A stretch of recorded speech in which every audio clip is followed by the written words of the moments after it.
한국이요? 하하. 그냥 반도체나 만들라고 하십시오. 여긴 당신들이 낄 자리가 아닙니다. 수십조 원의 돈 냄새를 맡고 사우디로 몰려든 기술 대국들이 55도 지옥불 사막 앞에 처참히 무릎을 꿇었습니다. 세계 1위 네덜란드조차 비명을 지르며 도망치던 그때 대한민국이 조용히 나섰습니다. 모두가 불가능하다며 한국을 비웃었지만 그들은 농업의 청기 누설과도 같은 이것을 과감히 거부하는 미친 역발상을 던진 겁니다. 그리곤 전 세계의 오만함을 단숨에 꺾어버렸죠. 사막 한복판에서 벌어진 한국이 만든 기적에 전 세계 전문가들은 제자리에 주저앉아 경악할 수밖에 없었습니다. 우리는 한국에 철저히 완패했다. 이제 사우디 왕실은 백지 수표를 싸들고 한국의 바짓가랑이를 붙잡고 있습니다. 연교차 80도, 극한을 견디며 쌓아온 한국만의 독보적인 데이터, 전 세계 농업 판도를 싹 다 뒤엎어버린 대한민국의 소름 돋는 정책. 지금 시작합니다. 그 전에 잠깐 1초 만에 누를 수 있는 좋아요 버튼을 꾹 눌러주시면 영상 제작에 아주 큰 힘이 됩니다. 그럼 바로 시작하겠습니다. 이게 가능한 겁니까? 저는 보좌관에게 물었습니다. 대답이 없었죠. 다시 물었습니다. 세계 최대 산유국이 원유가 썩어나는 나라가 밀 한 줌 때문에 무릎을 꿇을 수 있다는 겁니까? 보좌관은 고개를 숙였습니다. 숫자는 이미 나와 있었죠. 비축량 42일, 수송선 지연 세 번째, 대안 없음 42일. 그 숫자가 눈앞에서 어른거렸습니다. 한 달 반이 채 안 되는 시간. 그 안에 답을 찾지 못하면 끝입니다. 돈이 무슨 소용입니까? 사막 한복판에 지폐를 쌓아놓으면 밀이 자랍니까? 석유가 썩어나면 빵이 됩니까? 저는 하산 알 마즈드입니다. 사우디아라비아에서 30년 넘게 식량 안보를 담당해온 사람이죠. 석유 파동도 겪었고 걸프전도 겪었습니다. 하지만 그날만큼 위기라는 단어가 목을 죄어온 적은 없었습니다. 새벽 3시에 전화가 울렸습니다. 차관님, 수송선이 돌아갔습니다. 홍해에서 무력 충돌이 발생했습니다. 선박세척 전부입니다. 저는 침대에서 벌떡 일어났습니다. 잠이 확 달아났죠. 세 번째였습니다. 첫 번째는 항로 혼잡이었죠. 일주일만 기다리면 된다고 했습니다. 두 번째는 항만 파업이었습니다. 협상하면 해결된다고 했죠. 세 번째는 달랐습니다. 총성이 오가는 곳에서 협상은 없습니다. 보험도 없고 선언도 없고 희망도 없었습니다. 창밖을 봤습니다. 사막은 고요했죠. 달빛이 모래 위에 쏟아지고 있었습니다. 그 고요함이 거짓말처럼 느껴졌습니다. 아침 6시, 두 번째 전화가 울렸습니다. 밀이 177% 올랐습니다. 177%요? 한 달 사이에요? 아닙니다. 일주일입니다. 일주일 만에 2배 이상이라고요? 우크라이나 흑해 항로가 막혔습니다. 러시아가 수출을 중단했죠. 인도는 쌀 수출 금지령을 내렸습니다. 호주는 가뭄으로 수확량이 40% 감소했습니다. 전 세계가 식량을 움켜쥐고 있었습니다. 돈이 있어도 팔 나라가 없었죠. 아침 7시 긴급 강요회의가 소집됐습니다. 회의실에 들어서는 순간 공기가 달랐습니다. 12명의 장관이 앉아 있었지만 아무도 눈을 마주치지 않았죠. 커피잔을 드는 손이 떨리는 사람도 있었습니다. 서류를 넘기는 소리만 바스락거렸습니다. 저는 맨 앞에 섰습니다. 현재 비축량은 42일분입니다. 수송선이 우회하면 45일이 걸리죠. 배가 도착하기 전에 곡물이 떨어집니다. 재무장관이 일어났습니다. 돈을 더 쓰면 되지 않습니까? 프리미엄을 얹어서라도 물량을 확보하면 됩니다. 우리가 돈이 없습니까? 팔 나라가 없습니다. 자국 물량 확보가 우선이라며 전부 수출을 막았죠. 돈을 아무리 쌓아도 팔지 않으면 소용없습니다. 재무장관이 천천히 자리에 앉았습니다. 얼굴이 하얗게 질려 있었죠. 그때 문이 벌컥 열렸습니다. 비서관이 뛰어들어왔습니다. 숨을 헐떡이고 있었죠. 얼굴에 핏기가 없었습니다. 리야드 중앙시장입니다. 폭동입니다. 회의실이 얼어붙었습니다. 숨소리조차 들리지 않았죠. 밀가루 가격이 3배로 뛰었습니다. 상인들이 물건을 숨기기 시작했죠. 새벽부터 사람들이 몰려들었습니다. 그러다 누군가 창문을 깼습니다. 저는 눈을 감았습니다. 시작된 겁니다. 42일을 기다릴 것도 없었죠. 공포는 숫자보다 빠릅니다. 소문이 퍼지고 사재기가 시작되고 분노가 터지죠. 그게 식량 위기의 진짜 얼굴이었습니다. 오늘은 리야드 하나입니다. 내일이면 제다로 번지죠. 메카, 메디나, 따맘. 모레면 전국입니다. 에너지 장관이 테이블을 내리쳤습니다. 커피잔이 쓰러졌죠. 대안이 뭡니까? 손 놓고 앉아서 나라가 무너지는 걸 구경하자는 겁니까? 저는 잠시 침묵했습니다. 이 말을 꺼내면 돌아갈 수 없었죠. 자급자족입니다. 스마트팜이요. 누군가 코웃음을 쳤습니다. 사막에서요? 50년 전에 실패한 겁니다. 맞는 말이었습니다. 1980년대에 지하수를 끌어올려 밀을 심었죠. 30년 만에 물이 바닥났습니다. 그래서 포기한 겁니다. 새로운 기술이 있습니다. 물을 90%덜 쓰고 실내에서 재배하죠. 되는 나라가 있습니까? 있습니다. 네덜란드가 세계 1위고 이스라엘, 일본, 한국도 기술을 보유하고 있습니다. 회의가 끝나고 국가안보위원회로 향했습니다. 위원장 무함마드 알 파이살이 상석에 앉아 있었죠. 양쪽에는 정보국장, 국방차관, 내무장관이 도열해 있었습니다. 전시체제나 다름없었습니다. 식량 자급률이 얼마입니까? 15%입니다. 세계에서 가장 낮은 수준이죠. 땅도 없고 물도 없고 농사 경험도 없습니다. 수입이 막히면 끝입니다. 해결책은요? 농업뿐입니다. 국방차관이 끼어들었습니다. 세계 최대 산유국이 농업기술을 구걸한다? 국제사회에서 웃음거리가 될 겁니다. 위원장이 천천히 입을 열었습니다. 체면을 지키다 굶주린 나라가 있습니까? 회의실이 조용해졌습니다. 체면은 배를 채워주지 않습니다. 굶주린 국민 앞에서 자존심이 무슨 소용입니까? 빈 접시 위에 체면을 얹어줄 겁니까? 아무도 반박하지 못했죠. 가능한 모든 나라를 부르십시오. 사막에서 농사를 지을 수 있다고 말하는 나라는 전부요. 조건은 없습니다. 결과만 가져오면 됩니다. 위원장이 자리에서 일어났습니다. 이건 농업 프로젝트가 아닙니다. 국가 생존입니다. 실패는 허용되지 않습니다. 회의가 끝나고 채 올라탔습니다. 전화가 울렸습니다. 리야드 상황입니다. 사상자가 발생했습니다. 7명입니다. 저는 눈을 감았습니다. 7명. 이 숫자는 늘어날 겁니다. 멈추지 않으면요. 내일은 20명이 되고 모레는 100명이 될 겁니다. 공포는 불처럼 번지니까요. 창밖을 바라봤습니다. 별이 떠오르고 있었죠. 곧 전 세계에서 사람들이 모여들 겁니다. 네덜란드, 이스라엘, 일본, 한국. 저마다 기술을 들고 오겠죠. 누군가는 성공해야 합니다. 반드시요. 실패는 허용되지 않으니까요. 일주일 뒤 17개 나라가 리야드에 모였습니다.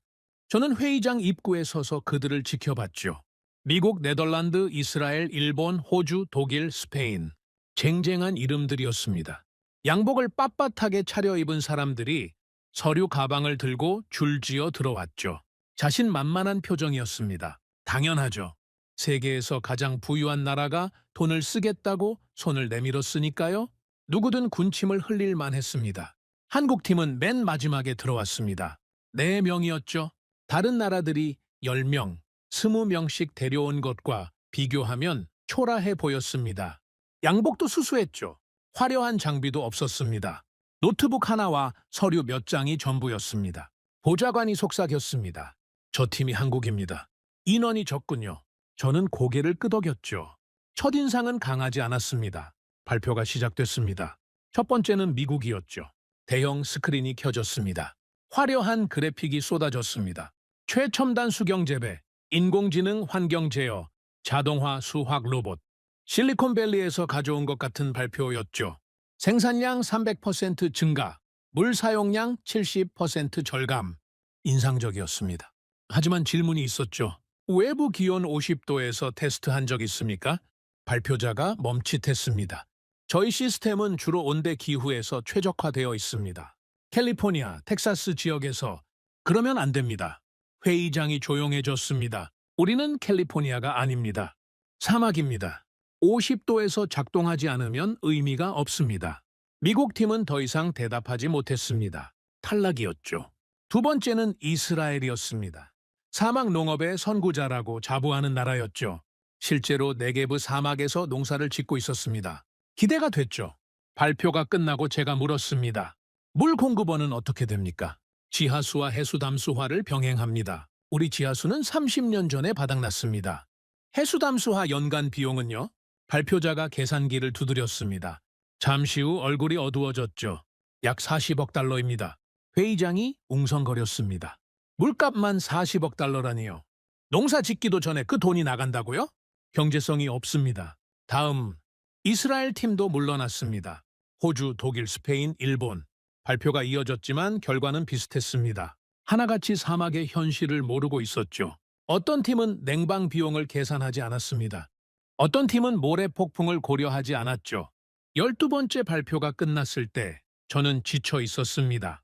잠시 휴식하겠습니다. 복도로 나와 창밖을 봤습니다. 끝없는 사막이 펼쳐져 있었죠. 저 위에서 정말 농사를 지을 수 있을까요? 보좌관이 다가왔습니다. 네덜란드 팀이 다음입니다. 그리고 마지막에 한국입니다. 네덜란드. 세계 1위. 기대감이 생겼죠. 네덜란드 팀이 일어섰습니다. 15명이었습니다. 발표자는 50대 중반의 남자였죠. 은발의 날카로운 눈, 자신감이 넘쳤습니다. 저희는 네덜란드 왕립농업연구소에서 왔습니다. 스크린에 거대한 유리온실 사진이 나타났습니다. 햇빛이 쏟아지는 아름다운 구조물이었죠. 저희 시스템의 핵심은 유리온실입니다. 햇빛을 최대한 활용하죠. 태양은 무료 에너지입니다. 이걸 포기할 이유가 없습니다. 논리적이었습니다. 스마트 환기 시스템으로 온도를 조절합니다. 이게 세계 표준이죠. 저는 물었습니다. 50도에서 테스트한 적 있습니까? 발표자가 미소를 지었습니다. 스페인 남부에서 40도 환경을 테스트했습니다. 10도 차이는 냉방으로 조절 가능합니다. 자신만만했습니다. 역시 세계 1위다운 여유가 있었죠. 마지막이었습니다. 한국팀이 일어났습니다. 4명, 노트북 하나, 서류 몇 장. 솔직히 기대하지 않았습니다. 한국이 농업 강국입니까? 반도체, 자동차, 조선. 그런 나라로 알고 있었죠.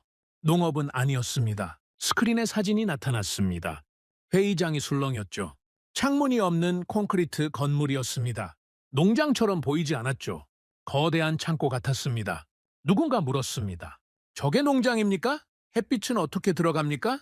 한국 발표자가 대답했습니다. 들어가지 않습니다. 회의장이 웅성거렸습니다. 저도 의아했죠. 햇빛 없이 농사를 짓겠다고요? 그렇습니다. 사막에는 햇빛이 넘칩니다. 그게 문제죠. 햇빛이 문제라고요?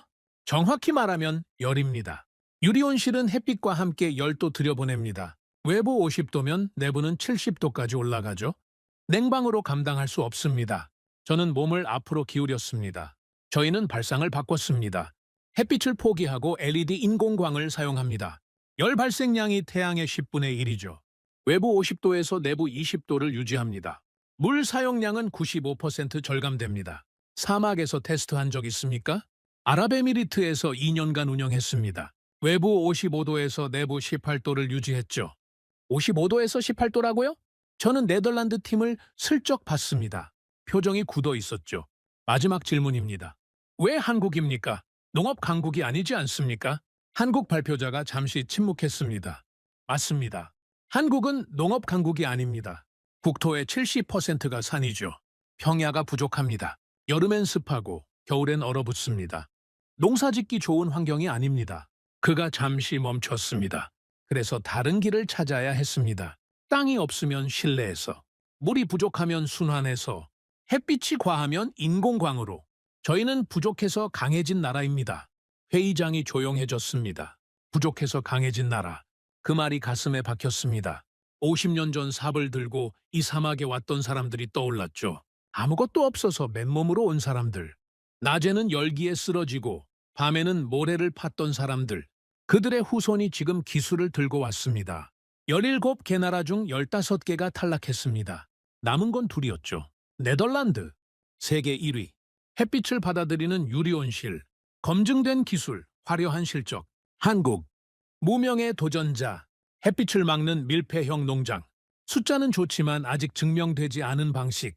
저는 결정을 내렸습니다. 두 나라 모두 시범 농장을 짓도록 하십시오. 조건은요? 조건은 없습니다. 예산 제한 없음. 기간은 6개월. 넘시티 인근으로요. 가장 혹독한 환경에서 테스트해야 합니다. 네덜란드는 해를 들이고 한국은 해를 막았습니다. 완전히 반대 방식이었죠. 둘 중 하나는 맞고 하나는 틀릴 겁니다. 누가 맞는지는 사막이 증명할 겁니다. 한 달 뒤 2개의 농장이 사막 위에 섰습니다. 저는 헬기에서 내려다봤죠. 넘시티 외곽이었습니다. 끝없는 모래밭 한가운데에 2개의 구조물이 나란히 서 있었습니다. 완전히 달랐죠. 네덜란드 농장은 눈이 부셨습니다. 거대한 유리 온실이었죠. 햇빛이 쏟아지고 있었습니다. 유리 지붕이 반짝거렸죠. 멀리서 봐도 첨단 시설이라는 게 느껴졌습니다. 아름다웠습니다. 한국 농장은 달랐습니다. 회색 콘크리트 건물이었죠. 창문이 없었습니다. 거대한 창고처럼 보였습니다. 솔직히 말하면 농장 같지 않았죠. 공장 같았습니다. 감옥 같기도 했습니다. 보좌관이 제 옆에서 말했습니다. 네덜란드 쪽이 훨씬 인상적입니다. 저도 그렇게 생각했죠. 한국 쪽은 좀 이상하지 않습니까? 저게 정말 농장입니까? 저는 대답하지 않았습니다. 판단은 아직 이르다고 생각했죠. 하지만 첫인상은 네덜란드가 압도적이었습니다. 헬기가 착륙했습니다. 네덜란드 농장 앞이었죠. 문이 열리자 시원한 바람이 불어왔습니다. 유리온실 안에서 나오는 바람이었죠. 냉방이 가동되고 있었습니다. 쾌적했습니다. 네덜란드 기술팀장이 마중 나왔습니다. 반데어 베르흐라는 이름이었죠. 키가 크고 자신감이 넘치는 사람이었습니다. 차관님, 환영합니다. 직접 보시면 이해가 빠르실 겁니다. 그가 앞장섰습니다. 저는 뒤를 따랐죠. 유리문이 열렸습니다. 안으로 들어서는 순간 저는 감탄을 금할 수 없었습니다. 초록색이었습니다. 끝이 안 보이는 초록색 물결이었죠. 토마토, 파프리카, 오이, 상추, 작물들이 줄지어 자라고 있었습니다. 싱싱했죠. 잎이 팽팽했습니다. 색깔이 선명했습니다. 놀랍군요. 저도 모르게 말이 나왔습니다. 반데어 베르흐가 미소를 지었습니다. 이게 네덜란드 방식입니다. 자연을 거스르지 않고 자연과 함께 가는 거죠. 그가 설명을 시작했습니다. 저희 시스템의 핵심은 햇빛입니다. 태양은 무료 에너지죠. 이걸 최대한 활용합니다. 유리 지붕으로 햇빛을 받아들이고 스마트 환기 시스템으로 온도를 조절하죠. 천장을 가리켰습니다. 환기구가 보였죠. 자동으로 열리고 닫히고 있었습니다. 온도가 올라가면 환기구가 열립니다. 더운 공기가 빠져나가죠. 온도가 내려가면 환기구가 닫힙니다. 단순하지만 효과적입니다.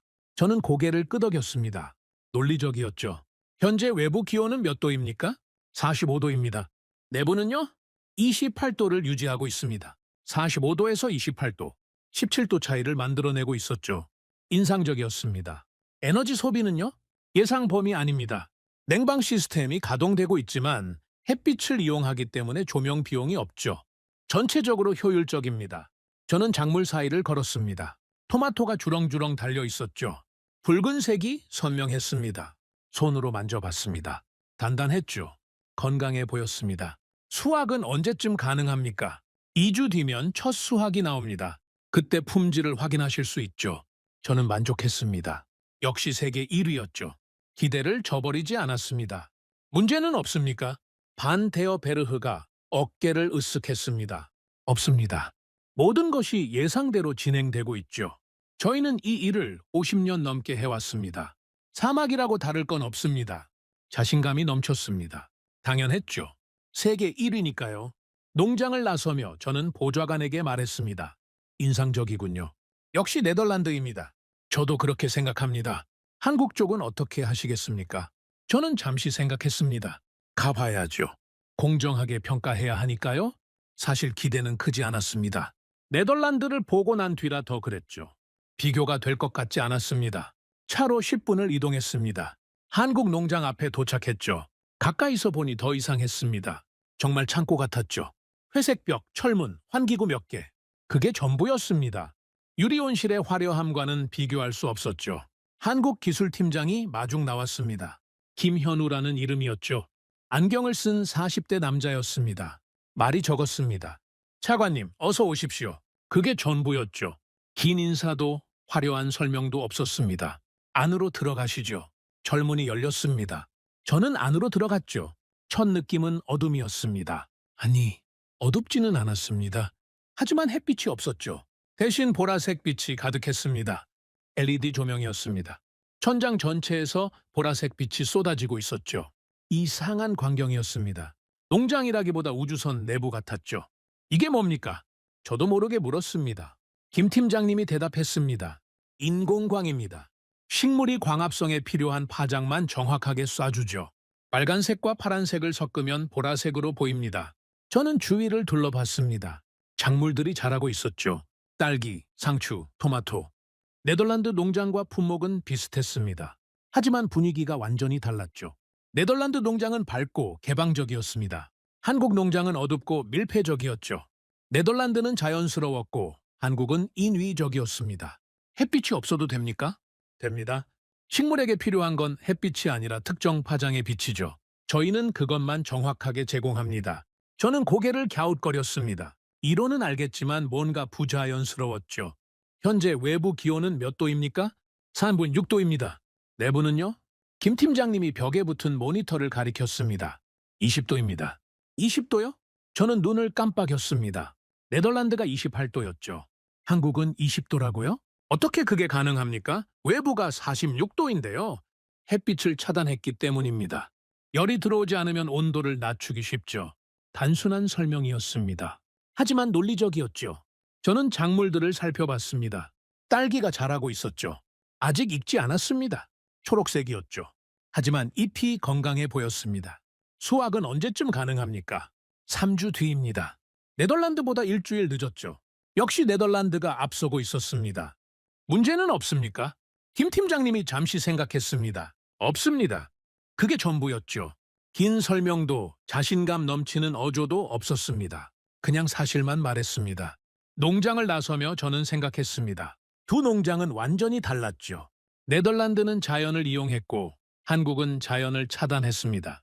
네덜란드는 햇빛을 받아들였고 한국은 햇빛을 막았죠. 네덜란드는 열어놨고 한국은 닫아놨습니다. 누가 맞는 걸까요? 상식적으로 생각하면 네덜란드였습니다. 자연과 함께 가는 게 옳죠. 햇빛은 무료 에너지니까요. 그걸 포기한다? 이상한 선택이었습니다. 보좌관이 물었습니다. 어떻게 생각하십니까? 저는 솔직하게 대답했습니다. 네덜란드가 낫습니다. 검증된 방식이죠. 한국은 좀 이상합니다. 햇빛을 막다니요. 상식에 어긋납니다. 저도 그렇게 생각합니다. 차가 출발했습니다. 창밖으로 두 농장이 멀어져 갔죠. 유리온실이 햇빛에 반짝이고 있었습니다. 아름다웠습니다. 역시 세계 1위는 다르구나. 저는 그렇게 생각했습니다. 2주 뒤 첫 번째 보고서가 도착했습니다. 네덜란드 농장이었죠. 저는 사무실에서 보고서를 펼쳤습니다. 결과 양호, 토마토 첫 수확 완료, 품질 상급, 생육 상태 정상, 특이사항 없음. 저는 미소를 지었습니다. 예상대로였죠. 네덜란드에서 샘플을 보내왔습니다. 보좌관이 상자를 들고 왔습니다. 열어보니 토마토가 들어있었죠. 붉고 탐스러웠습니다. 손으로 집어들었습니다. 단단했죠. 냄새를 맡아봤습니다. 신선했습니다. 한입 베어 물었습니다. 맛있군요. 과즙이 입안에 퍼졌습니다. 달았죠? 사막 한가운데서 이런 토마토가 나오다니 감탄스러웠습니다. 한국 쪽은요? 아직 수확 전입니다. 일주일 더 걸린다고 합니다. 역시 네덜란드가 앞서고 있었죠. 저는 보고서를 덮었습니다. 안도감이 밀려왔죠. 선택이 틀리지 않았다는 생각이 들었습니다. 네덜란드가 답이었습니다. 세계 1위는 이유가 있었죠. 그날 밤 저는 국가안보위원회에 보고서를 올렸습니다. 네덜란드 시범농장이 첫 수확에 성공했습니다. 품질은 상급이고 운영 상태도 양호합니다. 위원장이 물었습니다. 한국 쪽은요? 아직 수확 전입니다. 네덜란드보다 일주일 늦죠. 문제가 있는 겁니까? 아닙니다. 한국 방식이 원래 그렇습니다. 인공광을 쓰기 때문에 생육 속도가 조금 느리죠. 위원장이 고개를 끄덕였습니다. 계속 지켜보십시오. 알겠습니다. 저는 회의실을 나서며 생각했습니다. 걱정할 것 없다. 네덜란드가 잘하고 있다. 세계 1위니까 이대로 가면 된다. 그렇게 믿었습니다. 문제는 없었죠. 아직은 저는 그때까지 이 선택을 의심하지 않았습니다. 상식은 언제나 사람을 가장 먼저 안심시키니까요. 유리는 빛을 들였고 우리는 그 빛을 믿었습니다. 하지만 사막은 믿음을 시험하는 곳이었죠. 곧 알게 될 겁니다. 사막 한가운데서 상식이 얼마나 무력한지를요. 일주일 뒤 첫 번째 이상 징후가 나타났습니다. 아침 보고서를 펼치는데 보좌관의 표정이 이상했죠. 평소와 달리 뭔가 말을 꺼내기 어려워하는 기색이었습니다. 무슨 일입니까? 네덜란드 농장입니다. 온도로그에 이상이 있습니다. 이상이요? 저는 보고서를 받아들었습니다. 숫자들이 빼곡하게 적혀 있었죠. 처음에는 뭐가 문제인지 몰랐습니다. 그러다 눈에 들어왔죠. 내부 온도, 어제 28도, 오늘 31도, 3도가 올랐군요. 네, 외부 기온이 48도까지 올라갔습니다. 예년보다 빠르게 더워지고 있죠. 저는 고개를 끄덕였습니다. 3도 정도야 조절 가능하겠죠. 네덜란드 측 반응은요. 정상 범위라고 합니다. 냉방 출력을 높이면 해결된다고 하죠. 저는 보고서를 덮었습니다. 크게 걱정되지 않았죠. 세계 1위니까요. 이 정도는 처리할 수 있을 겁니다. 하지만 다음 날도 숫자는 올랐습니다. 32도. 그 다음 날은 33도. 저는 슬슬 불안해지기 시작했습니다. 왜 계속 오르는 겁니까? 보좌관이 대답했습니다. 외부 기온이 계속 상승하고 있습니다. 오늘은 50도입니다. 50도. 드디어 그 숫자가 나왔죠. 사우디 여름의 진짜 얼굴이었습니다. 네덜란드 측에 연락하십시오. 직접 설명을 듣고 싶습니다. 오후에 화상회의가 연결됐습니다. 반 데어베르흐의 얼굴이 스크린에 나타났죠. 표정이 평소와 달랐습니다. 여유가 사라져 있었습니다. 차관님, 상황을 설명드리겠습니다. 말씀하십시오. 외부 기온이 예상보다 빠르게 상승했습니다. 현재 50도입니다. 저희 시스템은 원래 45도 기준으로 설계됐죠. 잠깐요. 45도요? 처음에 50도에서도 작동한다고 하지 않았습니까? 작동합니다. 다만 냉방 부하가 예상보다 커지고 있죠. 조절 중입니다. 저는 눈을 가늘게 떴습니다. 내부 온도가 33도입니다. 작물에 문제는 없습니까? 아직은 없습니다. 토마토는 35도까지 견딜 수 있죠. 여유가 있습니다. 아직은 그 단어가 마음에 걸렸습니다. 언제쯤 온도가 안정됩니까? 반 데어베르흐가 잠시 말을 멈췄습니다. 냉방 시스템을 최대로 가동하고 있습니다. 며칠 내로 안정될 겁니다. 저는 고개를 끄덕였습니다. 하지만 불안감은 가시지 않았죠. 회의가 끝나고 저는 보좌관에게 물었습니다. 한국 쪽은 어떻습니까? 확인해 보겠습니다. 잠시 후 보고서가 도착했습니다. 저는 펼쳐봤죠. 내부 온도, 스위치도. 저는 숫자를 다시 봤습니다. 일수도 변함없었죠. 외부가 50도인데 내부는 20도. 네덜란드가 33도인데 한국은 20도. 13도 차이였습니다. 이게 맞습니까? 네. 한국 농장은 온도 변화가 거의 없습니다. 계속 20도를 유지하고 있죠. 저는 의자의 등을 기댔습니다. 이상했죠. 같은 사막, 같은 날씨인데 왜 이렇게 다른 겁니까? 햇빛. 그 단어가 떠올랐습니다. 한국은 햇빛을 막았죠. 네덜란드는 햇빛을 받아들였습니다. 햇빛과 함께 열도 들어왔죠. 그 차이인 걸까요? 아직 판단하기는 일렀습니다. 네덜란드가 조절한다고 했으니까요. 기다려 봐야 했죠. 사흘이 지났습니다. 상황은 나아지지 않았습니다. 아침 보고서를 받아드는데 손이 떨렸죠. 내부 온도 35도, 35도. 토마토가 견딜 수 있는 한계치였습니다. 그 숫자를 넘으면 작물이 손상되기 시작하죠. 네덜란드 측 반응은요? 보좌관의 얼굴이 어두웠습니다. 냉방 시스템에 문제가 생겼다고 합니다. 과부하로 일부 장비가 멈췄죠. 뭐라고요? 지금 수리 중입니다. 내일이면 복구된다고 하죠. 저는 자리에서 일어났습니다. 직접 가봐야겠습니다. 오후에 헬기가 떴습니다. 덤시티 외곽으로 향했죠. 창밖으로 사막이 펼쳐졌습니다. 열기가 아지랑이처럼 피어오르고 있었죠. 50도. 숫자가 아니라 실체였습니다. 네덜란드 농장에 도착했습니다. 문을 열고 들어서는 순간 열기가 확 밀려왔습니다. 땀이 쏟아졌죠. 에어컨이 돌아가고 있었지만 역부족이었습니다. 반데어 베르흐가 달려왔습니다. 얼굴에 땀이 흥건했죠. 차관님, 죄송합니다. 상황이 좀 어렵습니다. 저는 주위를 둘러봤습니다. 작물들이 보였죠. 일주일 전과 달랐습니다. 잎이 축 처져 있었습니다. 토마토 몇 개는 색이 변해 있었죠. 갈색 반점이 보였습니다. 스트레스를 받고 있었습니다. 온도가 몇 도입니까? 현재 36도입니다. 36도. 한계를 넘었죠. 왜 이렇게 된 겁니까? 반데어 베르흐가 천장을 가리켰습니다. 유리 지붕이 햇빛에 반짝이고 있었죠. 햇빛입니다. 외부 기온이 50도면 유리 표면 온도는 60도가 넘습니다. 열이 계속 들어오죠. 냉방으로 빼내는 속도보다 들어오는 속도가 빠릅니다. 저는 그 말을 곱씹었습니다. 들어오는 속도가 빠르다. 밑비 빠진 독에 물 붓기라는 뜻이었죠. 환기구는요, 더운 공기를 빼면 되지 않습니까? 환기구를 열면 외부 열기가 더 들어옵니다. 50도 공기가 밀려오는 거죠. 오히려 역효과입니다. 저는 할 말을 잃었습니다. 네덜란드 방식은 자연과 함께 가는 거였죠. 햇빛을 받아들이고 환기로 온도를 조절한다. 온대 기후에서는 완벽한 방식이었습니다. 하지만 사막은 달랐죠. 사막에서 햇빛은 무료 에너지가 아니었습니다. 무기였죠. 막아야 할 적이었습니다. 해결책이 있습니까? 반데어 베르흐가 고개를 숙였습니다. 냉방 용량을 2배로 늘려야 합니다. 장비를 추가 주문했죠. 일주일이면 도착합니다. 일주일이요? 그동안 작물은 어떻게 됩니까? 버텨야죠. 저는 토마토를 바라봤습니다. 잎이 말라가고 있었죠. 버틸 수 있을까요? 일주일을요? 농장을 나서며 저는 한국 농장 쪽을 바라봤습니다. 회색 건물이 사막 위에 서 있었죠. 창문 없는 콘크리트 상자. 처음에는 이상하게 보였습니다. 하지만 지금은 달리 보였죠. 한국 농장에 가봅시다. 차가 출발했습니다. 10분 뒤 한국 농장 앞에 도착했죠. 철문이 열렸습니다. 안으로 들어서는 순간 시원한 공기가 밀려왔습니다. 땀이 식었죠. 온도가 확 달랐습니다. 방금 전 네덜란드 농장의 열기가 거짓말처럼 느껴졌습니다. 김 팀장님이 마중 나왔습니다. 안경을 쓴 40대 남자였죠. 표정은 평소와 같았습니다. 담담했습니다. 차관님, 어서 오십시오. 저는 주위를 둘러봤습니다. 보라색 LED 조명 아래에서 작물들이 자라고 있었죠. 딸기, 상추, 토마토.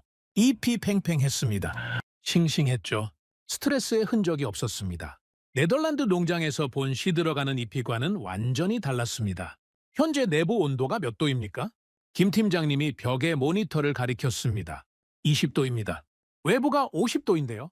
그렇습니다. 어떻게 이게 가능한 겁니까? 김 팀장님이 천장을 가리켰습니다. 저희는 햇빛을 막았습니다. 열이 들어오지 않으면 빼낼 필요도 없죠. 냉방 부하가 훨씬 적습니다. 단순한 논리였습니다. 하지만 결과는 압도적이었죠. 저는 방금 본 네덜란드 농장이 떠올랐습니다. 시들어가는 토마토, 땀 흘리는 기술진, 멈춰버린 냉방 장비. 같은 사막 위에서 이렇게 다를 수가 있습니까? 네덜란드는 지금 36도입니다. 냉방 장비가 과부하로 멈췄죠. 김 팀장님이 잠시 침묵했습니다. 놀라는 기색이 없었죠. 그리고 말했습니다. 저희도 그럴 줄 알았습니다. 뭐라고요? 저는 귀를 의심했습니다. 유리 온실의 한계는 알려진 사실입니다. 온대 기후에서는 효과적이지만 극한 환경에서는 구조적 문제가 있죠. 열이 들어오는 걸 막을 수 없으니까요. 저는 가슴이 철렁했습니다. 그걸 알고 있었으면서 왜 말하지 않았습니까? 김 팀장님이 저를 바라봤습니다. 눈빛이 차분했죠. 원망도 없었고 자만도 없었습니다. 말해도 믿지 않으셨을 겁니다. 네덜란드는 세계 1위니까요. 저희가 뭐라고 세계 1위를 비판합니까? 한국은 농업 분야에서 무명입니다. 아무도 귀 기울이지 않죠. 할 말이 없었습니다. 맞는 말이었죠. 저도 네덜란드를 믿었으니까요. 세계 1위라는 타이틀을 믿었습니다. 검증된 기술이라는 말을 믿었죠. 화려한 프레젠테이션과 자신감 넘치는 설명을 믿었습니다. 하지만 사막은 타이틀을 보지 않았습니다. 실적을 보지 않았죠. 결과만 봤습니다. 앞으로 어떻게 될 것 같습니까? 김 팀장님이 잠시 생각했습니다. 기온이 더 오르면 네덜란드 쪽은 버티기 어려울 겁니다.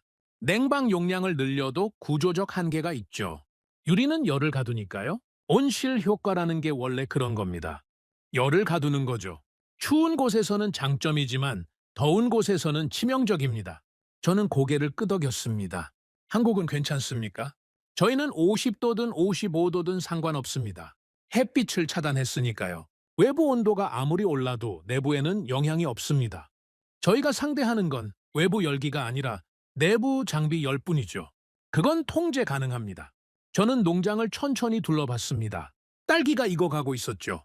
빨간색이 선명했습니다. 초록잎 사이로 붉은 열매가 고개를 내밀고 있었습니다. 네덜란드 토마토가 시들어가는 동안 한국 딸기는 무럭무럭 자라고 있었습니다. 저는 딸기 앞에 멈춰 섰습니다. 이게 그 서량이라는 품종입니까? 그렇습니다. 한국에서 개발한 품종이죠. 당도가 높고 향이 진합니다. 사막에서도 맛이 갔습니까? 김 팀장님이 미소를 지었습니다. 처음 보는 표정이었죠. 더 좋습니다. 더 좋다고요? 일교차가 크면 당도가 올라갑니다. 사막의 밤은 춥죠. 저희 시스템은 그 일교차를 인공적으로 재현합니다. 낮에는 25도, 밤에는 15도. 딸기가 가장 좋아하는 환경이죠. 저는 감탄했습니다. 단순히 재배하는 게 아니었죠. 최적의 환경을 만들어내고 있었습니다. 수확은 언제쯤 됩니까? 이틀 뒤면 첫 수확이 나옵니다. 농장을 나서며 저는 생각했습니다. 숫자가 흔들리면 사람도 흔들린다. 제가 그랬죠. 네덜란드의 온도가 오를 때마다 제 마음도 흔들렸습니다. 확신이 불안으로, 불안이 의심으로 바뀌어갔죠. 설명은 완벽했습니다. 네덜란드의 프레젠테이션은 논리적이었죠. 숫자도 인상적이었습니다. 자신감도 넘쳤습니다. 하지만 결과는 달랐습니다. 이론과 현실 사이에는 50도의 사막이 있었죠. 유리는 빛을 들였습니다. 그리고 10가지 가뒀죠. 그게 문제였습니다. 반면 한국은 빛을 막았습니다. 상식에 어긋나는 것처럼 보였죠. 햇빛을 포기하다니요. 하지만 그게 정답이었습니다. 사막에서는 햇빛이 적이었으니까요. 제 올라타며 저는 보좌관에게 말했습니다. 네덜란드 상황을 매일 보고하십시오. 아니, 하루에 2번. 아침과 저녁으로. 그리고 한국 쪽도요. 둘 다 빠짐없이. 알겠습니다. 그리고 한국팀 자료를 다시 검토하십시오. 처음 제안서부터 전부요. 제가 놓친 게 있을 수 있습니다. 보좌관이 고개를 끄덕였습니다. 저는 창밖을 바라봤습니다. 해가 지고 있었죠. 붉은 빛이 사막 위에 퍼졌습니다. 아름다웠습니다. 하지만 저는 그 아름다움이 무섭게 느껴졌습니다. 저 태양이 내일 다시 떠오르면 온도는 또 올라갈 겁니다. 50도가 51도가 되고 52도가 되겠죠. 네덜란드 농장은 버틸 수 있을까요? 그리고 더 큰 질문이 있었습니다. 만약 네덜란드가 실패하면 어떻게 됩니까? 우리의 대안은 뭐죠? 한국? 그 이름이 머릿속에서 맴돌았습니다. 처음에는 들러리라고 생각했죠. 무명의 도전자, 비교 대상, 네덜란드의 우수성을 증명하기 위한 배경이었습니다. 하지만 지금은 달랐습니다. 한국이 진짜 답일 수도 있었죠. 아니, 어쩌면 처음부터 그랬는지도 모릅니다. 저만 몰랐던 거죠. 세계 1위라는 타이틀에 눈이 멀어서요. 샬피도 그 숫자가 머릿속에서 떠나지 않았습니다. 외부 50도에서 내부 20도, 30도 차이를 아무렇지 않게 유지하는 기술. 그것도 네덜란드보다 적은 에너지로요. 사마귀 시험을 시작했습니다. 교과서는 소용없었죠. 타이틀도 의미 없었습니다. 결과만이 답이었습니다. 누가 맞는지 곧 알게 되겠죠. 하지만 저는 이미 답을 알고 있었는지도 모릅니다. 인정하기 싫었을 뿐이죠. 세계 1위가 졌다는 걸요. 무명의 한국에게요. 폭염 경보가 발령됐습니다. 아침에 출근하자마자 비서관이 달려왔죠. 손에 기상청 공문을 들고 있었습니다. 얼굴이 굳어 있었죠. 차관님, 기상청 특보입니다. 저는 공문을 받아들었습니다. 붉은색 글씨가 눈에 들어왔죠. 극한 폭염 경보. 향후 5일간 최고 기온 55도 예상. 야외 활동 자제 권고. 55도. 저는 숫자를 다시 봤습니다. 55도라고요? 50도도 힘든데 55도라니. 이게 확실합니까? 기상청에서 3번 확인했다고 합니다. 올해 들어 가장 강한 폭염이 온다고 하죠. 저는 의자에 털썩 주저앉았습니다. 타이밍이 최악이었죠. 네덜란드 농장이 36도에서 허덕이고 있는데 외부 온도가 5도나 더 올라간다고요? 네덜란드 측에 연락하십시오. 긴급 회의가 필요합니다. 1시간 뒤 화상회의가 연결됐습니다. 반데어 베르흐의 얼굴이 스크린에 나타났죠. 며칠 새 확 늙어 보였습니다. 눈 밑에 다크서클이 짙었죠. 밤새 잠을 못 잔 것 같았습니다. 차관님, 상황이 심각합니다. 알고 있습니다. 폭염 경보를 받습니다. 55도면 저희 시스템으로는 말이 끊겼습니다. 저는 기다렸죠. 솔직하게 말씀해 주십시오. 버틸 수 있습니까? 반데어 베르흐가 한숨을 쉬었습니다. 처음 보는 모습이었죠. 자신만만하던 그 사람이 무너져 내리고 있었습니다. 모르겠습니다. 현재 내부 온도가 38도입니다. 냉방 장비를 추가했지만 효과가 제한적이죠. 열이 들어오는 속도를 따라잡지 못하고 있습니다. 38도. 이미 한계를 넘었죠. 거기서 5도가 더 올라간다고요. 작물 상태는 어떻습니까? 토마토의 30%가 손상됐습니다. 잎이 마르고 있죠. 열매도 익기 전에 떨어지고 있습니다. 30%. 저는 눈을 감았습니다. 일주일 전만 해도 완벽해 보였던 농장이었죠. 싱싱한 토마토가 주렁주렁 달려 있었습니다. 지금은 30%가 죽어가고 있었습니다. 해결책이 있습니까? 반데어 베르흐가 고개를 저었습니다. 구조적인 문제입니다. 유리온실은 열을 가둡니다. 그게 원래 목적이니까요. 추운 곳에서는 장점이지만 여기서는 말이 흐려졌습니다. 저는 직접 물었습니다. 여기서는 뭡니까? 말씀하십시오. 여기서는 오븐이 됩니다. 오븐. 그 단어가 머릿속에 박혔습니다. 유리온실이 오븐이 된다. 농장이 아니라 화덕이 된다는 뜻이었죠. 55도가 오면 어떻게 됩니까? 반 데어 베르흐가 잠시 침묵했습니다. 그리고 낮은 목소리로 대답했죠. 내부 온도가 45도를 넘을 겁니다. 그러면 작물 전체가 위험합니다. 살아남는 게 없을 수도 있습니다. 전멸. 저는 그 단어를 입에 담지 않았습니다. 하지만 머릿속에서는 울리고 있었죠. 비용은 얼마나 들고 있습니까? 전기료가 폭발하고 있습니다. 당초 예상의 4배입니다. 냉방을 24시간 풀가동하고 있으니까요. 그래도 온도가 안 잡힙니다. 4배. 저는 계산했습니다. 한 달이면 수백만 달러였죠. 1년이면 수천만 달러. 이건 농장이 아니라 돈 먹는 기계였습니다. 방법이 정말 없습니까? 반 데어 베르흐가 오랫동안 대답하지 않았습니다. 그 침묵이 답이었죠. 회의가 끝났습니다. 저는 자리에서 일어나 창밖을 바라봤습니다. 태양이 자결하고 있었죠. 하늘에 구름 한 점 없었습니다. 저 태양이 우리의 희망을 태우고 있었습니다. 사막은 천천히 죽이지 않는다. 한 번에 끝낸다. 그 말이 떠올랐습니다. 누가 했는지는 기억나지 않았죠. 하지만 지금 그 말이 현실이 되고 있었습니다. 한국 농장 상황을 확인하십시오. 보좌관이 전화를 걸었습니다. 잠시 후 보고가 왔죠. 내부 온도 20도입니다. 변함없습니다. 20도? 저는 그 숫자를 되뇌었습니다. 네덜란드가 38도에서 허덕이는 동안 한국은 20도를 유지하고 있었습니다. 18도 차이. 그 차이가 삶과 죽음을 가르고 있었죠. 직접 가봐야겠습니다. 두 농장 모두요. 오후에 헬기가 떴습니다. 먼저 네덜란드 농장에 도착했죠. 멀리서부터 뭔가 이상했습니다. 유리온실 주변으로 열기가 아지랑이처럼 피어오르고 있었죠. 마치 신기루 같았습니다. 착륙하고 문을 열자마자 열기가 덮쳤습니다. 숨이 막혔죠. 50도가 넘는 공기는 숨 쉬는 것조차 힘들게 만들었습니다. 농장 안으로 들어갔습니다. 상황은 예상보다 심각했습니다. 작물들이 죽어가고 있었죠. 토마토 잎이 갈색으로 변해 있었습니다. 축 늘어져 있었죠. 열매들은 익기도 전에 쭈글쭈글해져 있었습니다. 파프리카도 마찬가지였죠. 상추는 이미 절반이 시들어 있었습니다. 냉방 장비가 굉금을 내며 돌아가고 있었습니다. 하지만 소용없었죠. 들어오는 열을 따라잡지 못하고 있었습니다. 반 데어 베르흐가 다가왔습니다. 얼굴에 땀이 줄줄 흐르고 있었죠. 차관님 보시다시피 저는 손을 들어 말을 멈췄습니다. 온도가 몇 도입니까? 40도입니다. 40도? 아침에 38도였는데 2시간 만에 2도가 올랐죠. 저는 천장을 올려다 봤습니다. 유리 지붕으로 햇빛이 쏟아지고 있었죠. 눈이 부셨습니다. 아름다웠습니다. 하지만 그 아름다움이 작물을 죽이고 있었습니다. 우리는 유리 안에 태양을 가둬버렸다. 그 생각이 들었습니다. 네덜란드는 햇빛을 활용하려 했죠. 무료 에너지를 쓰겠다고 했습니다. 하지만 그들이 가둔 건 빛만이 아니었습니다. 열도 함께 가뒀죠. 그리고 그 열이 모든 걸 태우고 있었습니다. 비용은 얼마나 나오고 있습니까? 반 데어 베르흐가 태블릿을 꺼냈습니다. 전기료입니다. 1일 기준으로 당초 예상의 5배입니다. 5배요? 그래도 온도가 안 잡힙니다. 냉방 용량이 부족해요. 추가 장비가 필요한데 운송에 2주가 걸립니다. 2주. 폭염은 5일 동안 계속될 거였죠. 장비가 도착하기 전에 모든 게 끝날 수 있었습니다.